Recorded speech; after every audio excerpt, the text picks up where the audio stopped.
அரசியல் களம் நேயர்களுக்கு வணக்கம். இன்றைக்கு நம்ம நேர்காணலுக்காக பத்திரிகையாளர் கோட்டீஸ்வரன் அவர்கள் நம்மோடு இருந்திருக்கிறார். அவரோடு பேசலாம். சார் வணக்கம். நேயர்களுக்கு வணக்கம். செங்கோட்டையன் அவர்கள் சமீபத்தில் கட்சியிலிருந்து நீக்கப்பட்டிருந்தார். இந்த சூழலில் இன்னைக்கு ஒரு பிரஸ் மீட் கொடுக்கும்போது பார்த்தீங்கன்னா நிறைய விஷயங்கள் பேசுறாரு. ஒவ்வொன்றா பேசலாம்.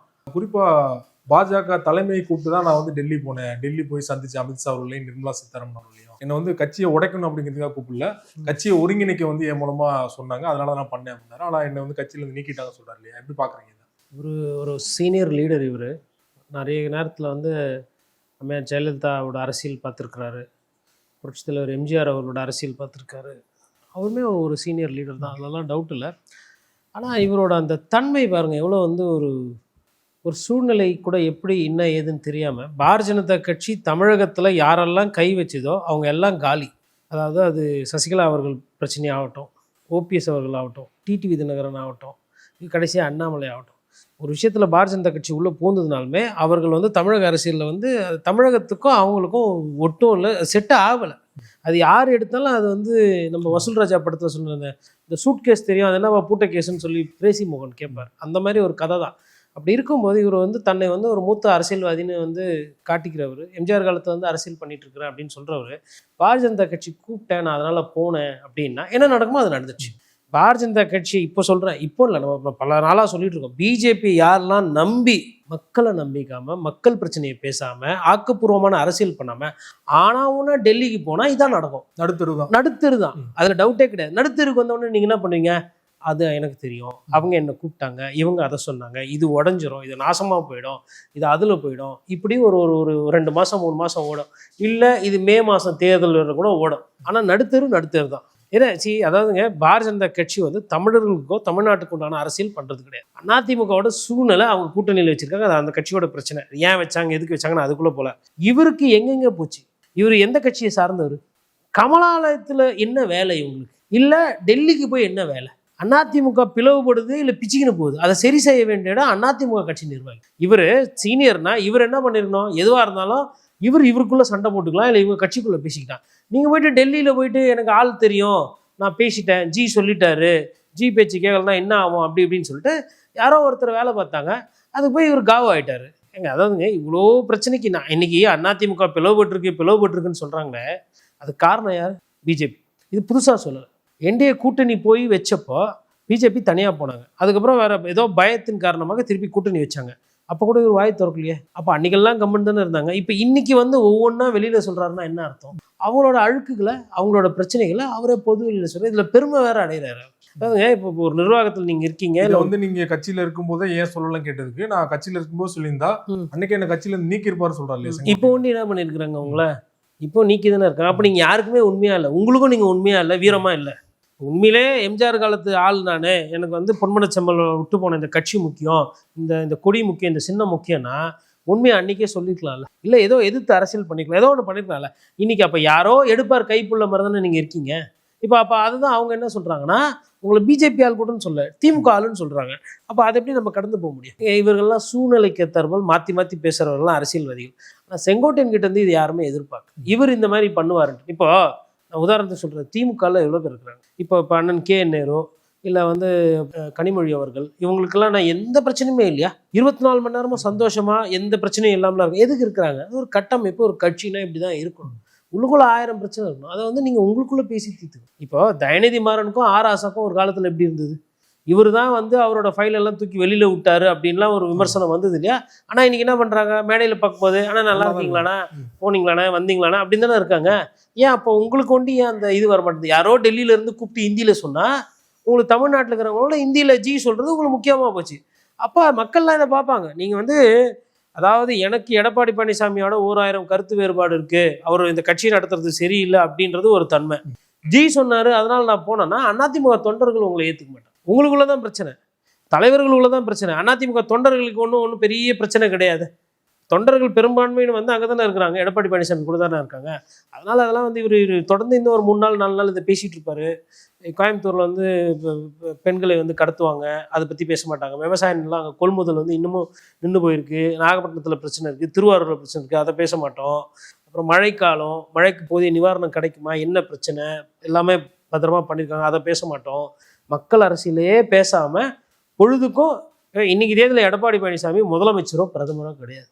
அந்த ஒரு ஆளை, அந்த ஒரு மனிதரை திருப்பி திருப்பி நீங்கள் பேசுறீங்கன்னா, அப்போ நான் என்ன நினைக்கிறேன்னா உங்களோட நோக்கம் வந்து வேற ஏதோ, மக்களோட நலனோ அது கிடையாது. நான் எடப்பாடி அவர்களும் கொஞ்சம் இறங்கி வரலாம் இல்லையா? அவரும் விடாப்பிடியா இருக்காரு இல்லையா? ஏங்க தோத்த நீங்களே, அதான் கரெக்டான கேள்விதான். அவர் இறங்கி வர மாதிரி தெரியல.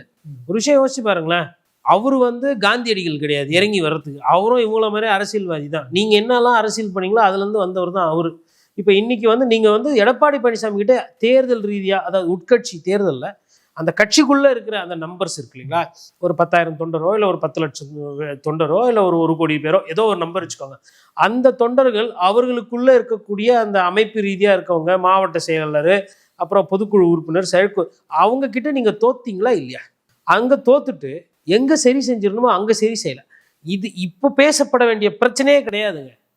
தேர்தல் நேரத்துல மக்களுக்கு பிரச்சனை இருக்கா இல்லையா, இந்த ஆட்சி இருக்கிற ஆட்சி தோக்கணுமா இல்லை இந்த ஆட்சி நீடிக்கணும், இப்படிதான் போகும் எப்பயுமே. ஆனா இவங்க என்ன பண்றாங்கன்னா, இவங்களோட கட்சி பஞ்சாயத்தை தேர்தல் நேரத்துல திமுகவோட விமர்சனம் எதுவும் வராமல் இருக்கிற அளவுக்கு இவங்க நல்லா பண்றாங்க. அது வந்து நம்ம மாற்றுக்கருத்துல நான் அரசியல் பார்க்குறோம். நம்ம வந்து அன்னைக்கு ஆட்சி சரியில்லைன்னு சொல்லி ஒரு சில குற்றச்சாட்டுகள் வைத்தேன். இன்னைக்கு ஆட்சியில் ஒரு சில குற்றச்சாட்டுகள் இருக்குன்னு நான் வைக்கிறேன். இப்போ நான் வந்துட்டு இல்லை திமுக வந்து இப்படி ஒரு சூழ்நிலை இருக்குமேனால் திமுக ஜெயிக்கிறதுக்கு வாய்ப்பு இருக்குன்ற மாதிரி ஒரு பேசுபொருள் இருக்கு. அதை தானே இப்போ செங்கோட்டையன் பண்ணி கொடுக்குறாரு. இப்போ செங்கோட்டையனோட நோக்கம் என்ன? ஒரு வலுவிழந்த அதிமுக. விஜயோட ஒரு நோக்கம் என்ன? வலுவிழந்த ஒரு அதிமுக. இல்ல அந்த அதிமுக வந்து ஒரு பேசுறது கிடையாது. வந்து வலுவிழந்தது வந்து ஸ்ட்ராங் ஆயிருன்னு சொல்றாரு இல்லையா அவரு? சரி, இவர் இருந்தாரு, மாற்று வைக்கிறாரு இல்லையா? இவர் இருந்தார் இல்லையா ஈரோடு கிழக்குல ஒரு இவர் ஒரு வேட்பாளரை போட்டு இவர் ஜெயிச்சிருந்தாருன்னா எடப்பாடி பழனிசாமி இவர் சொல்றதை கேட்பார். ஒண்ணு. ரெண்டாவது, இல்ல ஈரோடுல இவர் வந்து யாரையோ ஒரு எம்பியை ஜெயிக்க வச்சுட்டு, அந்த எம்பி நாளைக்கு வந்து ஒரே ஒரு எம்பி ஜெயிக்கிறாருங்க தமிழ்நாட்டில், அந்த எம்பி ஈரோட்டில் ஜெயிக்கிறாரு, அவர் வந்து என்ன ஜெயிக்க வச்சது அண்ணன் செங்கோட்டையன் தான், கட்சி தலைவர் அவர், ஆனால் எனக்காக ஈரோட்டில் தான் செங்கோட்டையன் தான் அப்படின்னு ஒரு இருக்குன்னு வச்சுக்கலாம், ஒரு பேசு பொருளுக்கு அது எப்படி இருக்கும். ஆனால் இங்கே என்ன நடக்குதுன்னா, யாரெல்லாம் இவரோட தொடர்பு இருக்காங்களோ அவங்களெல்லாம் தேடி பிடிச்சி நீக்கிறாரு எடப்பாடி பழனிசாமி. செங்கோட்டையனுக்கு நீங்கள் மிஸ்டு கால் கொடுத்தீங்கன்னா அவங்க பதவி போயிடும். அப்போ அவர் காட்டுறாரு யார் சூப்பர் பாஸ்ன்னு. ஆனால் நீங்கள் என்ன பண்ணுறீங்க, இப்போ அந்த சூப்பர் பாஸ் அந்த விஷயத்தை அதை காலி பண்ணுறதுக்கு நீங்கள் வந்து அதிமுகவோட மாண்பு, உட்கட்சி பிரச்சனை, அதனுடைய நல்லது கெட்டது எல்லாத்தையும் எடுத்து வெளியில் விடுறீங்க. ஸோ அது வந்து கட்சிக்கு தான் அது பலவீனம். அதை பற்றி செங்கோட்டையனும் கவலைப்படுற மாதிரி தெரியல, எடப்பாடி பழனிசாமி அவர்களும் அதை பற்றி கவலைப்படுற மாதிரி தெரியல. இதான் யதார்த்தமான ஒரு விஷயம். இதில் 10 பைசா மக்களுக்கு பிரயோஜனம். செங்கோட்டையன் போய் டெல்லியில் அமித்ஷா வீட்டில் டீ சாப்பிட்டாரு. அப்புறம் அவர் ஜி வந்து இப்படி சொன்னார், நான் அண்ணாமலை ஜி சொல்லிட்டேன், தம்பியை கூட வச்சுக்கோங்க, அவர் நல்லா பண்ணுவார், ஒட்டைப்பார், ஏக்நாத் சிண்டே உருவாக்குவார். இது மகாராஷ்டிராவில், இது தமிழ்நாடு. அந்த மாதிரிலாம் நீங்கள் இந்த மாதிரிலாம் பண்ணினா மக்கள் வந்து, அதாவதுங்க இங்கே வந்து நேரடி அரசியலுக்கு தான் இடம் இருக்குது. ஜெயலலிதா அம்மையார் இறந்து 4 வருஷம் ஆகி திமுகன்ற ஒரு கட்சி வந்து 4.5 வருஷம் ஆண்டு 9-10 வருஷம் ஆகி இன்னும் நீங்கள் உள்ளே பூர முடியலன்னா நீங்கள் பண்ணுற அரசியல் நீங்கள் எடுபடலன்னு அர்த்தம். இப்போ கூட உங்களுக்கு புத்தி வராமல் ஒரு கட்சியை உடைக்கிறது, ஒட்டுறது, அதெல்லாம் நீங்கள் பண்ணுறீங்க. மறைமுகமான பின் அரசியல் நீங்கள் பண்ணுறீங்கன்னா தாமரை சத்தியமா மலரவே மலராது. இல்ல இவங்க பாஜக பின்னரசியல் பண்றாங்கன்னு எடப்பாடி அவர்களுக்கும் தெரியும் இல்லையா? செங்கோட்டையன் வந்து தைரியமா நீக்கினவரு பாஜக தலைமைக்கு எதிராக ஏன் ஸ்ட்ராங்கா பேச மாட்டாரு? அமலாக்கத்துறைக்கு யார் பதில் சொல்றது? சிபிஐக்கு யார் பதில் சொல்றது? தேர்தல் ஆணையத்தில் எதனா சிக்கல் கொடுத்தாங்கன்னா பாரதிய ஜனதா கட்சி பத்தி தெரியும், உறவாடி தான் கெடுப்பாங்க. நீங்களும் திருப்பி உறவாடி தான் கெடுக்க முடியும். அண்ணாமலையை வச்சு செஞ்சு விட்டார்ல.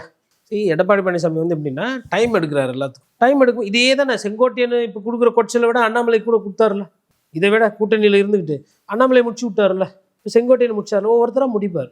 அதாவது நீங்கள் வந்து ஆட்சி வராதுன்னு சொல்லிட்டு நீங்கள்லாம் வந்து ஒன்றுமே எல்லாம் போக போகிறீங்க, அந்த வேலைக்கு தான் போகுது. பிளவுபட்ட அதிமுகன்றது. சரி, இப்போ நீங்கள் எல்லாம் ஒன்று சேர்ந்துட்டீங்க. நீங்கள் ஒன்று சேர்ந்து 24 மணி நேரத்தில் இவர் வந்து கட்சி மாறி போகிறாரு. நம்ம சட்டமன்ற உறுப்பினர் மனோஜ் பாண்டியன். மனோஜ் பாண்டியனை கவனிக்க வேண்டியது யார் வேலை? உங்கள் ஆட்டில் ஒன்றும் காணும், இங்கேருந்து எங்கே போயிடுச்சு. நீங்களாம் என்ன நினைக்கிறீங்க, எடப்பாடி பழனிசாமி அவர்கள் இடத்துல இருந்து ஒருத்தர் தூக்கிட்டோம், வெற்றின்னு சொல்லிட்டு இங்கே சந்தோஷப்பட்டு இருக்கும்போது இங்கேருந்து ஒருத்தர் அங்கே ஓடி போயிட்டார். இப்போ கட்சியில் சுருக்கமாக சொன்னால் அதிமுக மூலயமா 3 பேர் 3 ரெட்டல சின்னத்தில் ஜெயிச்சவங்க இன்னைக்கு வந்து அந்த கட்சி. செங்கோட்டையன், அதுக்கப்புறம் ஒருத்தர் இறந்துட்டார் வால்பாறையில், ஒரு சட்டமன்ற உறுப்பினர், அதுக்கப்புறம் இவர் வந்து மனோஜ் வந்து அங்கே போயிட்டார். அப்போ இது என்ன விதமான புரிதல்? இதை பற்றி யாருமே கவலைப்படாமல், இதை பற்றி எதுவுமே நினைக்காம நீங்கள் என்ன நினைக்கிறீங்க, ஆளாளுக்கு நீங்கள் ஒரு தலைவர், டிடிவி தினகரன் அவர் ஒரு தலைவர். டெல்டாவில் எதனா டிடிவி தினகரன் அவர்கள் அமமுக எதனா சார்பாக எதனா போராட்டம் எதனா பார்த்தீங்களா? நான் போயிட்டு வரேன், இப்போ அங்கே தான் 2 நாள் போயிட்டு வரேன், ஒரு விஷயமா செய்தியெல்லாம் எடுத்துக்கிட்டு இருக்கேன். எதனா போராட்டம் பண்ணி பார்த்தீங்களா டெல்டாவில்? இவர் எங்கே இருக்கிறாரு? இவர் வீடு மன்னார்குடி அந்த பெருமை தானே பேசுகிறாரு. புதுக்கோட்டை நாங்கள் அங்கே இங்கே எல்லாம் தென் மாவட்டங்களில் நாங்கள் அப்படி மத்தியில் இப்படி. விவசாயிகள் பிரச்சனையில் அமமுக எடுத்த ஒரு பெரிய போராட்டம் இது. இல்லை திமுகவை கேள்வி கேட்டாங்களா எதனா ஆக்கப்பூர்வமா? பொழுதுக்கோ அதாவதுங்க நிறைய பிரச்சனை இருக்குங்க. மக்களுக்கு வாழ்வாதார பிரச்சனை இருக்குது, விவசாயிகளுக்கு பிரச்சனை இருக்குது, மீனவ எல்லாம் இருக்குங்க. அரசியல் நல்ல ஆக்கப்பூர்வமான அரசியல் பண்ணாமல் திருப்பி இதே கொழாடி சண்டை. அதான் தோற்று போயிட்டீங்க. சரி, நீங்களாச்சும் ஒரு கட்சி ஆரம்பிச்சிங்களே, அதில் எல்லாம் சேர்ந்துக்கங்க. அமமுகவில் எல்லாம் சேர்ந்து நீங்கள் இன்னொரு அணியாக நில்லுங்க. திருப்பி எதுக்கு இது என்ன ஆகுதுன்னாங்க, காட்சி ஊடகத்தில் வேற எந்த செய்தியுமே வர்றது இல்லை. அப்போ நான் என்ன கேட்குறேன்னா, இதோட நோக்கம் என்ன? மக்களுக்கு நிறைய விஷயங்கள் பிரச்சனை இருக்குது, நிறைய விஷயங்கள் தேவைகள் இருக்குது. ஒரு சில திட்டங்கள் திமுக அரசாங்கம் நல்லா இருக்கு, அதை பற்றி பாராட்டுறது கூட ஒரு ஸ்கீம் கிடையாது. அங்கேயுமே என்ன டெய்லி எடப்பாடி பழனிசாமி தான் ஹெட்லைன்ஸா? எடப்பாடி பழனிசாமி யார் இன்னைக்கு? பிரதமரா, ஜனாதிபதியா, முதலமைச்சரா? 24 மணி நேரமும் எடப்பாடி பழனிசாமியை பற்றியே பேசிக்கிட்டு இருக்கீங்களே, உங்களோட நோக்கம்லாம் என்ன? நான் தான் கேட்குறேன். இல்லை இப்போ எதனா டெண்டர் எடுக்கிறாரு அவரு, டெண்டர் எடுத்தப்போ விட்டுட்டீங்க, அப்போ எதுவும் பண்ணலை, கைது இன்னைக்கு பேசுறீங்க எல்லாம் கொடநாடு அந்த நாடு. ஏன் 4 வருஷம் நான் கோலி விளையாண்டுட்டு இருக்கீங்களா? ரகசியம் படிச்சுட்டு கீழ்ச்சி போட்டாரா யாரு? டிடி விதிநகரன் பார்க்கறதுனால நம்ம அம்மா இவர் பாவம் படிச்சுட்டு கீழ்ச்சி போட்டுருவாரு.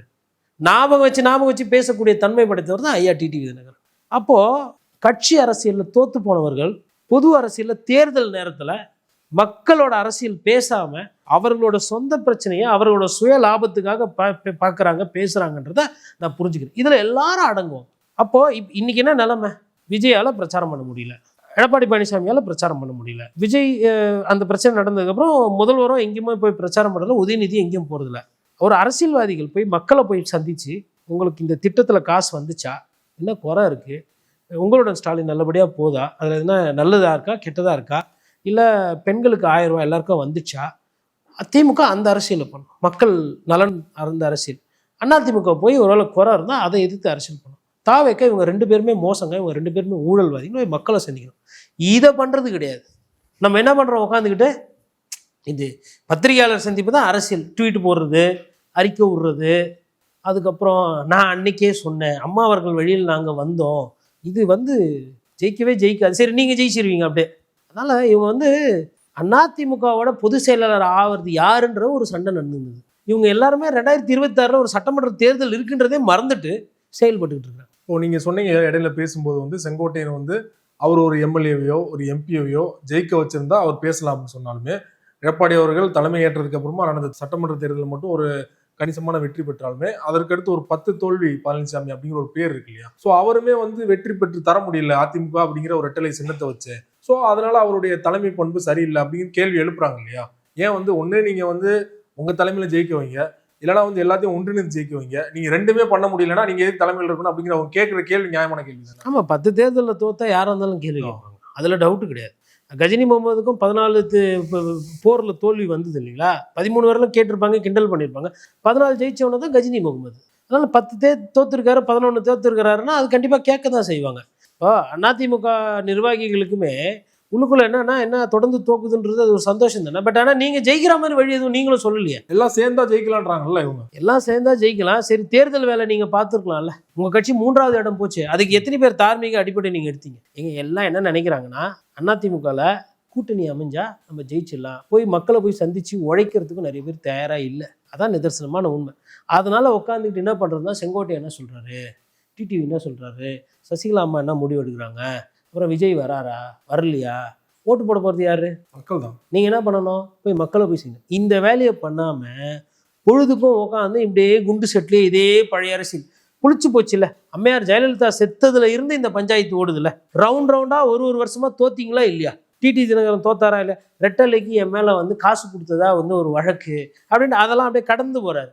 என்ன 2 பேரும் என்ன சொந்தக்காரரா? நீங்களும் தேர்தல் ஆணையமோ விளையாட்டு பண்ணியிருந்தீங்களா? ஜெயிலுக்கு போய் உள்ளே இருந்தீங்க, அதை பற்றி டீட்டெயிலாக சொல்லுங்களேன். என்ன ஏது? இப்போ எடப்பாடி பழனிசாமி கொடநாட்டில் வச்சிருந்தாரு சொல்கிறீங்களா?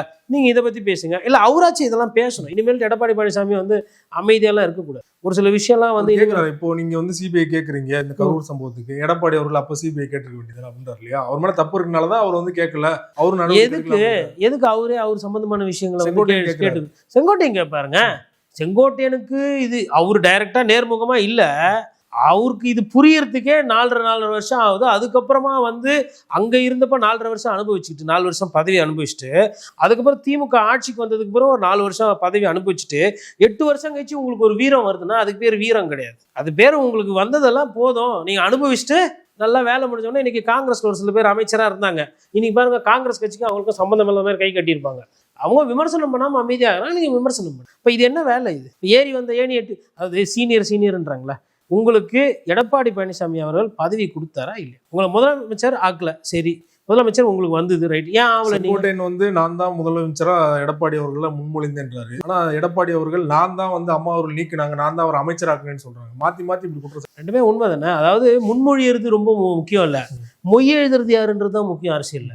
முன்மொழியறது சும்மா ஆக ஊக உள்ளபடியே நானும் வரவேற்கிறேன் நானும் அதெல்லாம் இல்லை. ஆங்கிலத்தில் கரெக்டாக சொல்லுவாங்க, you pays the piper calls the tune என்னுவாங்க. யார் செலவு பண்ணி அரசியல் பண்ணுறாங்க, யார் தொண்டர்களை கட்டுக்கோப்பாக வச்சுக்கிறாங்க, அவங்க கையில் தான் கட்சி போவோம். நான் சொன்னேன், நான் பண்ணேன், நான் கையெழுத்து போட்டேன், இதெல்லாம் ஒரு பேச்சாகுமா? ஏன் சரி அன்றைக்கி விட்டு குத்திங்களா, விட்டு குத்துட்டு போங்க, அவ்வளோ நல்லவங்களா நீங்கள்? அப்போ அடிப்படையில் அரசியல்வாதின்றது அந்த அம்பலத்துக்கு வந்துட்டீங்கல்ல. அப்புறம் நீங்கள் வந்து எப்படி எடப்பாடி பழனிசாமி ஒண்டி நேர்மையாக இருக்குன்னு எதிர்பார்க்குறீங்க? எத்தனை பேர், அதாவது இப்போ இவர் ஓபிஎஸ் இருக்கிறார், அவருக்கு வந்து தனியாக போயிட்டார், என்டிஏவோட கூட்டணி சேர்ந்து நின்றுட்டீங்க, பலாப்பழத்தில் போய் நின்றுட்டீங்க. அதுக்கப்புறம் நீங்கள் என்ன பண்ணணும்? உங்களுக்குன்னு ஒரு இயக்கம் இல்லை உங்களுக்குன்னு ஒரு கட்சி போட்டு, இல்லை சரி அது கூட வேணாங்க, மக்களை போய் சந்தித்து ஏதாவது ஒரு நடைபயணம், இல்லை அவருக்கும் ஒரு பஸ்ஸோ இல்லை ஒரு லாரியோ இல்லை ஒரு ஏதோ ஒன்று, இல்லை ஒரு டிராக்டர் எடுத்துக்கிட்டு விவசாய நிலமா போய் ஏதோ ஒன்று அரசியல் பண்ணிருக்கல. பொழுதுக்கும் வழக்காடு மன்றத்தில் இருக்கு, நான் பேசலை, திமுக ஜெயிச்சிரும்னு மக்கள் பேசுகிறாங்க, நான் சொன்னதா சொல்லாதீங்க, இப்படியெல்லாம் ஒரு பத்திரிகையாளர் சந்திப்பு யார் நடத்துகிறாருன்னா முன்னாள் முதலமைச்சர். எந்த கட்சியால் முதலமைச்சர் ஆனார்னா அதிமுகவில் அவரே. அதாவது நான் என்ன சொல்கிறேன்னா, உட்கட்சி பிரச்சனையை தான் கிட்டத்தட்ட ஒரு 5-6 வருஷமாக பேசிகிட்டு இருக்காங்க. இதில் மக்கள் அரசியல் மக்கள் பிரச்சனை எதுவும் இல்லை. பாஜகவுக்கு இது வந்து இந்த அசிங்கம் தேவை தான். இப்போ செங்கோட்டையன் சொல்லியிருக்கிறார்ல, இது வந்து சாமானியவர்களோ இல்லை அதிமுக தொண்டர்களோ இது விருப்ப மாட்டாங்க. சரி இப்போ நீங்கள் இதெல்லாம் பண்ணுறீங்க, ஒருவேளை அதிமுக தொண்டர்கள் இப்படி நினைக்கிறாங்க, ரைட்டு நீ இவ்வளோ வேலை பண்ணல மாவன தாமரையில் நீங்கள் சின்னத்தை வாங்கி நிறுங்க, உள்ளடி வேலை பார்த்து உங்களை காலி பண்ணுறமா இல்லையான்னு சொல்லிட்டு அதிமுக தொண்டை நினச்சானா 4 தாமரை திருப்பி முளைக்குமா? ஜெயிப்பீங்களா? என்ன வேலை இது? ஒருத்தரோட கூட்டணினா அந்த தலைமையோட வைக்கணும். இப்ப காங்கிரஸ் கட்சியில செங்கோட்டையன் சொல்றது என்னன்னா, பாஜக தலைமை வந்து அதிமுக உடைக்கணும்னு சொல்லிட்டு டெல்லிக்குள்ள பிரிந்திருந்தவங்கள ஒன்று சேர்க்கணும்னு சொல்லிட்டு. பாஜகல பிரச்சனையே கிடையாது. நயினாரும் அண்ணாமலையும் ஒரே தட்டுல உட்காந்து 2 பேரும் சாப்பிடுறாங்க பிரியாணி, அப்படி எடுத்துக்கலாமா? இல்ல தமிழிசை சவுந்தரராஜன் அவர்களும் வானதி ஸ்ரீனிவாசனும் எங்க பார்த்தாலும் அக்கா தங்கச்சி அப்படின்னு அப்படியே கட்டி அரவணைச்சு பாரத் மாதா கி ஜெயின்னு சொல்லி 10,000 ஓட்டுல ஜெயிச்சிடுறாங்க. உங்களுக்குள்ள பிரச்சனையே கிடையாது. திரு அண்ணாமலை அவர்களுக்கும் கேடி ராகவனுக்கும் பிரச்சனையே கிடையாது. கராத்தே தியாகராஜன் போன வாட்டி கூட ஏதோ பேசும்போது ஒரு சிலர்லாம் வந்து அங்கேயே வச்சு கட் பண்ணி இதெல்லாம் போதும், எல்லாம் அரசியலும் பார்த்து தான் வரேன்னு சொல்லிட்டு அங்கேயே கடை வச்சாரு. அவருக்கும் மற்றவங்களுக்கும் பிரச்சனை கிடையாது, எல்லாம் கரெக்டாக தான் இருக்கு. உட்கட்சி பிரச்சனையே இல்லை பிஜேபியில். உங்களதெல்லாம் நீங்கள் கல் போட்டு ஃபெவிகால் போட்டு சிமெண்ட் போட்டு பூசி மொழிப்பிட்டீங்க ஏஷியன் பெயிண்ட்ஸை வச்சு. இப்போ வந்து நீங்கள் அதனால் அதிமுக ஓட்டே நீங்கள் ஃபில் பண்ணுறீங்க. பிரச்சனையே உங்களால தான்.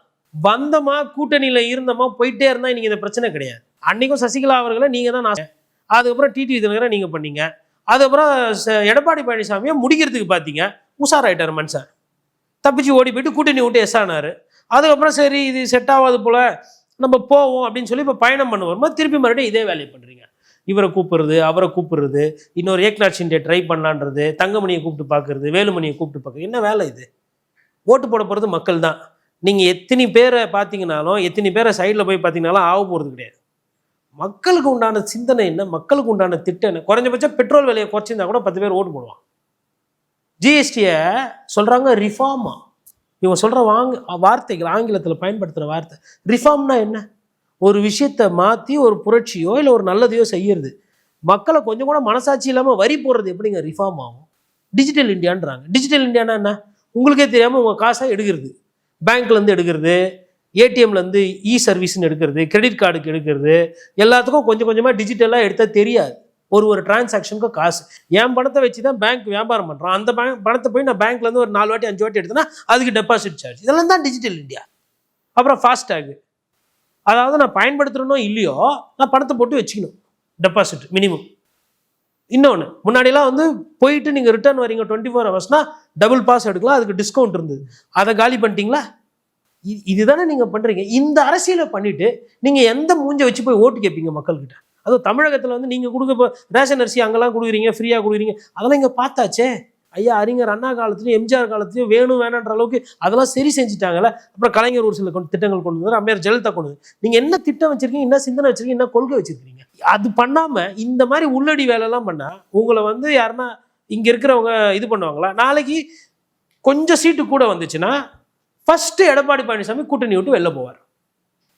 செஞ்சு காட்டியிருக்காப்புல, செஞ்சு காட்டியும் உங்களுக்கு இன்னும் தெரில. நீங்கள் நேரம் இருக்கு பண்ணிட்டீங்க, தேர்தல் வரலாம் அவரும் பல்லு கடிச்சிட்டு இருப்பாரு. தேர்தல் முடிஞ்ச உடனே வந்து இதுல நாடாளுமன்ற தேர்தல் கூட்டணியில இருந்து கலட்டி விட்டாரு சொன்னீங்க. ஆமா, ஆனா பல இடங்கள்ல பாஜக 2வது இடமும் இவங்க 3வது இடம்லாம் வந்திருக்காங்க. அது அதிமுக பின்னடைவு தான் இல்லையா? பின்னடைவு தான், அதுல எல்லாம் மாற்று கருத்தே கிடையாது. 3வது வந்தாங்கன்னா 3வது தான் வந்தாங்க, தோத்து போனாங்கன்னா தோத்து போனாங்க தான். நம்ம வந்து we have to call spade a spade. கட்சிக்காரங்களை பொறுத்தவரைலாம் கேட்டா இல்லைன்னு வாங்க. ரெட்டலையை வச்சு நீங்க 3வது இடம் வரீங்கன்னா அது சரியில்லை தான். அது தப்பு தானே. அது எப்படி 3வது இடத்துக்கு போச்சு? அது அதாவது இவங்களை பொறுத்தவரைலாம் என்னன்னாங்க, இந்த இந்த இந்த இந்த பிரச்சனையெல்லாம் சொல்கிறாங்க இல்லைங்களா, எடப்பாடி பழனிசாமி இருக்கிறவரெலாம் அதாவும் இதாகும். நான் என்ன சொல்கிறேன்னா, எடப்பாடி பழனிசாமி இருக்கிறவரெலாம் அதாவும் இதாகும்னு சொல்கிறதுக்கு பதிலாக எங்களுடைய முதல்வர் வேட்பாளர் மு.க. ஸ்டாலின் அவர்கள் அப்படின்னு டைரெக்டாக ஹெட்லைனே சொல்லிட்டு போயிடுங்க. நீங்கள் கீழே ஒரு பில்டிங்கை வந்து வீக் பண்ணுறீங்க, அதில் செங்கலை உருவிறீங்க, இல்லை சுற்றி வச்சு அடிக்கிறீங்கன்னா என்ன அர்த்தம்னா அந்த பில்டிங் உடைக்கணும். அந்த பில்டிங் உடைச்சிட்டா என்ன ஆக போகுது? வேற போட்டியே இல்லை. அப்போ எடப்பாடி ஏன் பிரிந்தவங்களை சேர்க்க வேணாம்னு நினைக்கிறாரு, பயப்படுறாரு. வந்தாங்கன்னா கட்சி மறுபடியும் கண்ட்ரோல் போயிடணும், கட்சி அவங்களுக்கு வந்து முன்னாடி இருந்த செல்வாக்கு இல்லைன்னு நினைக்கிறாரா? இல்லை, ரொம்ப முக்கியமான கேள்வி நீங்கள் கேட்டது. நான் எதுக்கு இவங்களெல்லாம் சேர்த்துக்கணும்? பொதுச் செயலர் நான் இருக்கிறேன். அம்மா பொதுச் செயலராக இருந்தப்போ யாருன்னா போய் டெல்லியில் பார்ப்பீங்களா? அந்த அளவுக்கு வந்து எனக்கு பாசாபாய் மாரி அப்படியே வந்தவொடனே கையை பிடிச்சி இப்படி இது பண்ண வேண்டியதில்லை. அப்போது உங்கள் ஆழ் மனசில் அந்த ஒரு இது இருக்குல்ல, நமக்கு வர வேண்டியது நம்ம கடைக்கில் இவர் உக்காண்டாரு, இந்த ஆளை இப்போ நான் காலி பண்ணோம், அந்த எண்ணம் இருக்குல்ல, அந்த எண்ணம் இருக்கவே தானே நீங்கள் போய் பிஜேபியோட அங்கே போய் பார்க்குறீங்க, வணக்கம் வைக்கிறீங்க. என்ன நீங்கன்னா அமைச்சரா போயிட்டு ஒரு 100 கோடி ரூபா இல்லை 500 கோடி ரூபா திட்டம் வாங்கிட்டு வந்துட்டு, இல்லை அதெல்லாம் வந்து ஒரு ரயில்வே ஈரோடுக்கு வந்து தனியாக ஒரு ட்ரெயின் ட்ராக் வாங்கிட்டு வர போகிறீங்களா? இல்லை என்ன பண்ண போகிறீங்க? இல்லை வந்துட்டு இப்போ முருகன் இருக்கிறாரு, எதனா ஒரு பிரச்சனை வருதா அவரால்? யார் அவர் முருகன்? இன்னைக்கு தேதியில் மத்திய அமைச்சர். எதனா ஒரு பிரச்சனை முருகனால் கூட்டணிக்குள்ள பாஜக கூட்டணி திமுக அதிமுக எதனா பிரச்சனை வருது? வரல. இப்போ முருகன் வந்து எடப்பாடி பழனிசாமியை பார்க்குறாருன்னா எடப்பாடி பழனிசாமி என்ன பண்ணுவார்? முருகனை போயிட்டு நல்லா இருக்கீங்களா வாங்க அவரும். இப்போ அந்த அந்த அந்த கெமிஸ்ட்ரி பிரச்சனை வருமா? வராது. அப்போ இதே அண்ணாமலை எடுத்தா, இல்லை செங்கோட்டையன் எடுத்தா, இந்த 6 பேர் போனாங்க இல்லைங்களா, இந்த 6 பேர் அது எந்த அளவுக்கு உண்மைன்னு தெரியல. எடப்பாடி இல்லைன்றாரு, செங்கோட்டையன் பார்த்தோன்றாரு. எடப்பாடி பழனிசாமி ஸ்ட்ரென்த்னு ஆகிறதுக்குள்ளே இவங்கெல்லாம் அதெல்லாம் சரி செஞ்சுட்டு நிறைய பேர் என்ன பண்ணுறாங்கன்னா, எடப்பாடி கூட இருக்கிறவங்க அவருக்கு இப்போ ஒரு கிரைசிஸான சூழ்நிலைங்க, இது ஒரு கொஞ்சம் மோசமான சூழ்நிலை தான். எடப்பாடி பழனிசாமிக்கு வந்து இது ஒரு நல்ல நேரம் அப்படின்றது கிடையாது. நான் இதை எப்படி பார்க்குறேன்னா, இயற்கை ரீதியாக இது தேவைன்னு பார்க்குறேன். முட்டி மோதி காட்டில் வந்து எது சண்டை செஞ்சு எது கடைசியாக நிற்குதோ வலி எது வெல்லும், அதுதான் வந்து இதில் யார் ஜெயிப்பா யார் தோப்பான்றதை தாண்டி இந்த செலெக்ஷன் ப்ராசஸ் இருக்கு இல்லையா, இது வந்து நேச்சுரலாக நடக்குது. இதில் நம்ம வந்து வேடிக்கை பார்க்கணும், இதில் யார் ஜெயிக்க போகிறான்றதை பார்க்கணும். ஒரு சில ரவுண்ட் அவர் ஆல்ரெடி ஜெயிச்சிருக்காரு, இன்னும் அந்த ஸ்டேஜை தாண்டி போவாரா இல்லை அவர் தோற்று போவாரான்றது மக்கள்கிட்ட இருக்குது, நம்ம அதுக்குள்ளே போகல. ஆனால் இந்த பஞ்சாயத்துக்கு பின்னாடி சரியாயிடுச்சுன்னா இன்னைக்கு யாரெல்லாம் எடப்பாடி பழனிசாமிக்கு ஹெல்ப் பண்ணலையோ கூட வரலையோ அவங்களுக்குலாம் பெரிய சிக்கல் இருக்குது. முதலமைச்சர் தானே ஆக முடியாது, எதிர்கட்சி தலைவராக திருப்பி உட்காரலாம்ல, அவ்வளோ மோசமாக போயிடுச்சு. அது போல இல்லை, உக்காந்துட்டு திருப்பி வெறும் யங்ஸ்டர்ஸாகவே போட்டுட்டு போகிறேன்ப்பா, நான் பொது செயலராகவே இருந்துக்கிறப்போ அதிமுக நான் பொது செயலர், நான் முதலமைச்சர் கூட அவ்வளோ அந்த எண்ணோட்டத்துக்கு அவர் போயிட்டாருன்னா உங்களோட நிலைமை இன்னும் மோசமாக போயிடும். அதாவது அதிமுக கட்சி ஜெயிக்க வைக்கிறதுக்கு என்னவோ அப்படி ஒரு சில பேர் வேலை செஞ்சுட்டு போயிடறாங்க. இவங்களோட நோக்கமானது அதிமுக தோக்கணும். காரணம் என்ன? எடப்பாடி பழனிசாமி அவர்கள் தலைமையில் இருக்கு, அதனால அது தோக்கும். அப்போ திமுகவும் அதுதான் நினைக்குது, நீங்களும் அதுதான் நினைக்கிறீங்க. இப்போ இது வந்து ஏடிஎம்கே கட்சிக்காரர்கள் இது எப்படி பார்ப்பாங்கன்றது பார்க்கணும். ஏன்னா தலைவர்களுக்குள்ள தான் நான் திரும்ப சொல்கிற மாதிரி பிரச்சனை. பொதுமக்களோ தொண்டர்களோ வந்து ஒரு கட்சியை வந்து இந்த மேலே இருக்கிற பிரச்சனை அவங்களுக்கு பிரச்சனை கிடையாது. அவங்க வந்து எந்த கவர்மெண்ட் வந்தால் நமக்கு என்ன கிடைக்கும், திருப்பி ஆடு மாடு கிடைக்குமா, தாலிக்கு தங்கம் கிடைக்குமா, இல்லை வந்து லேப்டாப் கிடைக்குமா, இல்லை பைசைக்கிள் கிடைக்குமா, இப்படி தான் அவங்க பார்ப்பாங்க. அம்மா உணவு திருப்பி வருமா, அப்படி தான் அவங்க பார்ப்பாங்க. அவங்க வந்து செங்கோட்டையன் இதை சொன்னார், பிஜேபி அமித்ஷாவை கூப்பிட்டு பேசினாரு, நிர்மலா சீதாராமன் இதை சொல்லி அமிச்சாங்க, அதெல்லாம் அவங்க சிலபஸ்ல மக்களுக்குலாம் இது முக்கியமே கிடையாது, கடந்து போயிட்டே இருப்பாங்க. ஒருத்தர் பார்க்கலாம் கூட்டணி கணக்குகள் மாறுது அப்படின்னு உங்க நேரத்தை ஒதுக்கி பல்வேறு தகவல் எங்களோட பகிர்ந்து. நன்றி.